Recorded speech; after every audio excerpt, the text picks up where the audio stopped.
Hoje é comemorado o Dia Mundial da Água. A data foi estabelecida pela Assembleia Geral da ONU e, desde 1993, propõe uma discussão sobre a importância da água com qualidade para a vida. A reportagem é de Carolina Chaves. Um bem precioso que no dia a dia muitas vezes não se dá importância e é desperdiçado. O Brasil tem o maior volume de água doce do mundo, mas 15% da população brasileira ainda não tem acesso à água tratada, ou seja, cerca de 35 milhões de pessoas, segundo o Instituto Trata Brasil. E isso reflete em problemas de saúde da população. Para mudar esse cenário, foi aprovado em 2020 o Marco Legal do Saneamento Básico. A norma atualiza a legislação sobre o fornecimento de água e esgoto no país e tenta ampliar o acesso a esses serviços para 90% da população. O marco determina a contratação de empresas por licitação e de contratos coletivos que ajudem os pequenos municípios a atingirem a meta até 2033. A nova lei foi questionada no Supremo por 4 partidos políticos e associações que representam o setor por violar a autonomia federativa e de que as novas regras poderiam criar monopólio no setor privado com o aumento das tarifas. Mas o STF considerou o marco constitucional. Segundo o relator, ministro Luiz Fux, as novas regras vão melhorar a prestação dos serviços para a população. O marco regulatório consolidou proposta inovadora para os instrumentos de cooperação interfederativa, movido não só pelas experiências regulatórias das últimas décadas, mas também pela busca de sustentabilidade econômico-financeira e viabilidade dos vínculos de parceria entre a administração pública, com o poder concedente, e os agentes econômicos, as concessionárias. A poluição dos recursos hídricos não vem só da falta de planejamento de esgotos, mas também de atividades ilegais como o garimpo. A contaminação da água tem aumentado e alertado as autoridades no combate à devastação do meio ambiente. A secretária nacional de Povos e Comunidades Tradicionais e Desenvolvimento Rural Sustentável, Edel Moraes, do Ministério do Meio Ambiente, explica que a água deve estar na pauta de direitos e de responsabilidades de toda a população brasileira.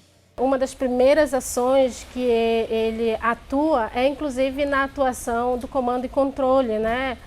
Destinado os recursos aí junto com o IBAMA, para tentar impedir e sanar a situação das violações das florestas, as violações da contaminação dos rios. Então, os recursos iniciais eles estão centrados para sanar essas violações que vêm ocorrendo nas terras indígenas, em diversas terras indígenas, né, como Munduruku, no Tapajós, nas terras indígenas Yanomami, para sanar essas situações de violações. Bom, e ainda sobre o Dia Mundial da Água, a repórter Carolina Chaves conversou com o especialista em direito ambiental, Márcio Pereira. Vamos acompanhar. Doutor Márcio, a água e o saneamento básico é um direito dos brasileiros? É um direito dos brasileiros, é um direito fundamental, um direito humano reconhecido pela ONU e também garantido pela nossa legislação. Desde a Política Nacional de Recursos Hídricos, de 1997, todos têm o direito a acesso à água.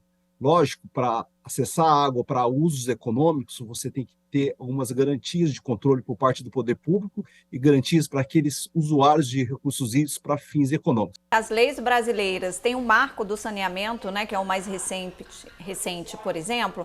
Essas leis, elas são suficientes para garantir esse direito, essa universalização do acesso à água de boa qualidade? Esse marco trouxe avanços positivos. A gente vê o setor se movimentando, mais oxigenado, investimentos entrando e já apresentando resultados interessantes, né?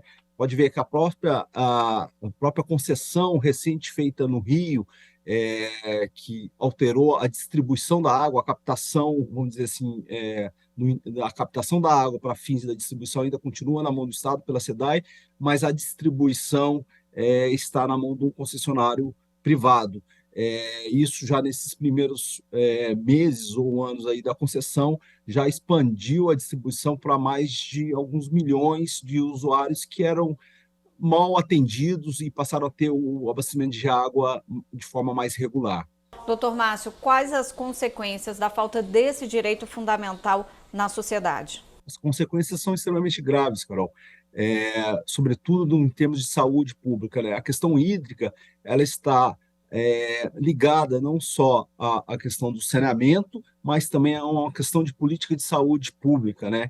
Quando você olha os usos da água garantidos pela Constituição em várias frentes, tem lá para a energia e também tem um capítulo dedicado à saúde pública, à parte do SUS, né, do nosso sistema de saúde. Então, é um bem fundamental, porque se você tem uma água de boa qualidade, ela passa a ser um ambiente mais saudável e evita a contaminação, a disseminação de doenças que afetam a comunidade, principalmente mais vulnerável, mais carente. Qual o papel do Poder Judiciário na preservação da água no Brasil, né, para garantir um meio ambiente equilibrado, água de boa qualidade e também o acesso a esse bem? O Poder Judiciário tem um papel fundamental na implementação dos direitos, né?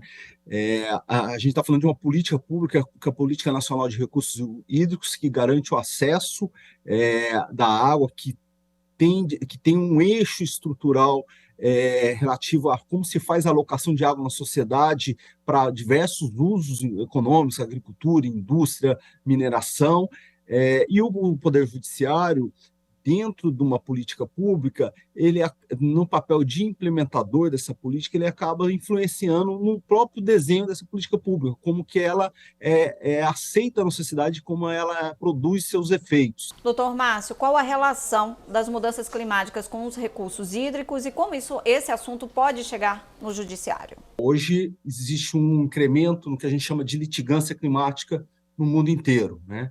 E no Brasil ela está incipiente ainda, mas é uma tendência e a gente vê a união nesses conflitos, na base desse conflito, de uma abordagem climática e também de uma abordagem de direitos humanos. E a água é direitos humanos. Um dos bens mais afetados pelas mudanças climáticas é a água. É um dos elementos da natureza que mais sentem esse processo de mudança.